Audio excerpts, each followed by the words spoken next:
Iya, saya sempat membaca katanya kalau yang sudah pernah kena, katanya nggak perlu divaksin. Saya belum baca secara pasti ya.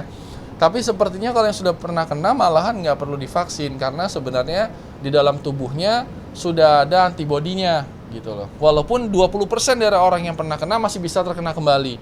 Tapi paling tidak tubuh saya sudah pernah eh, berkenalan dengan yang namanya corona, maka antibodinya sudah membentuk satu mungkin antigen atau mungkin apa namanya saya nggak ngerti gitu. Nah kalau kalau vaksin itu kan adalah ada dua tuh yang eh, dari virus yang sudah dilemahkan atau tidak aktifkan, ada lagi memang dari sintetis gitu. Nah apapun itu dimasukkan ke tubuh kita ya kalau kita sudah punya antibodinya ya sebenarnya nggak perlu kan gitu.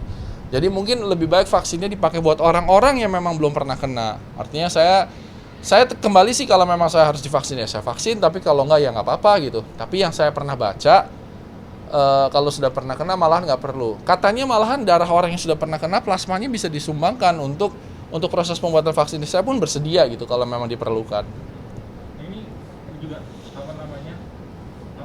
Udah ada artis yang divaksin, tapi akhirnya menyalahi aturan kalau bergumul dengan teman-teman artisnya, akhirnya jadi masalah baru dan akhirnya dipanggil di UKM Depok.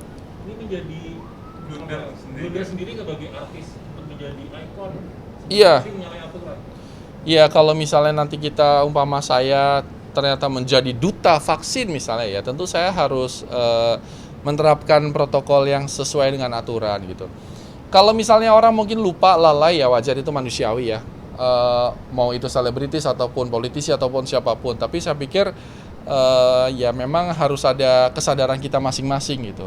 Dan ada beberapa juga misalnya kayak orang yang mungkin giat selama ini menggembar-gemborkan untuk vaksin di mana-mana, tapi ternyata didapati dia nggak pakai vaksin di satu tempat tertentu, misalnya harus pakai masker.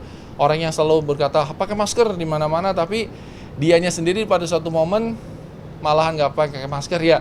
Saya nggak bisa menghakimi, itu urusannya Satgas. Cuman saya pikir sebenarnya pakai masker atau enggak itu yang rugi sebenarnya dirinya sendiri dulu. Menurut saya gitu. Jadi misalnya kayak ada orang nggak pakai masker, yang pertama potensi rugi adalah dia, karena bisa aja dia lagi jalan tiba-tiba dikena bersinnya orang yang kena, maka disitulah dia terpapar kan itu. Kan kadang-kadang orangnya gini, kalau orangnya udah sakit malahan dia cenderung di rumah karena dia takut mati mungkin ya, atau takut apa, baru takut nularin orang lain. Kadang-kadang yang penting dia takut mati dulu, jadi dia di rumah mungkin banyak minta ampun atau bertobat. Tapi kalau orang yang ngerasa sehat kan, gua nggak kenapa-napa. Nah itu yang pada nggak pakai masker yang seperti itu. Nah itu sebenarnya rugi sendiri kalau dia nggak membentengi, karena ketika dia sampai sakit, yang jadi masalah sekarang rumah sakit itu banyak banget yang penuh. Mungkin di Jakarta sudah hampir penuh semuanya, mungkin bisa jadi ya kalau dicari. Tapi saya sendiri pribadi nyari rumah sakit itu benar-benar susah sekali.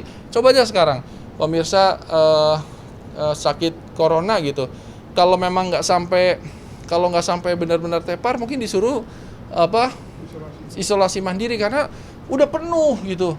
Jadi tolonglah buat yang belum sakit kalau bisa jangan sampai sakit, karena nanti kalau dianya sampai drop maka rumah sakit udah makin kewalahan dan tentu jadi nggak bisa kerja, dan biayanya kan maksudnya bukan biaya berobatnya saja, tapi ketika kita sakit kan jadi kita nggak bisa bayar, nggak bisa cari uang lagi kan gitu, dan itu kan sekitar 14 hari.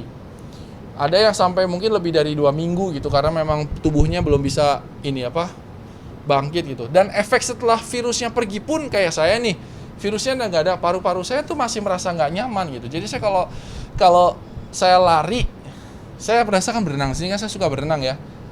Berenang tadinya saya kuat jauh, sekarang jadi nggak kuat jauh, udah ngos-ngosan gitu. Apalagi ada yang efeknya sampai, saya pernah lihat kalau nggak salah Mbak Dewi Persik, kalau nggak salah ya, yang mukanya sampai merah-merah kan gitu. Saya juga baca lagi ada orang yang sampai lupa ingatan. Ya mungkin aja namanya virus kan bisa juga ke atas tuh jadi pikun, jadi pelupa atau apa. Jadi kalau bisa kita cegah, kenapa kita tantang kan gitu.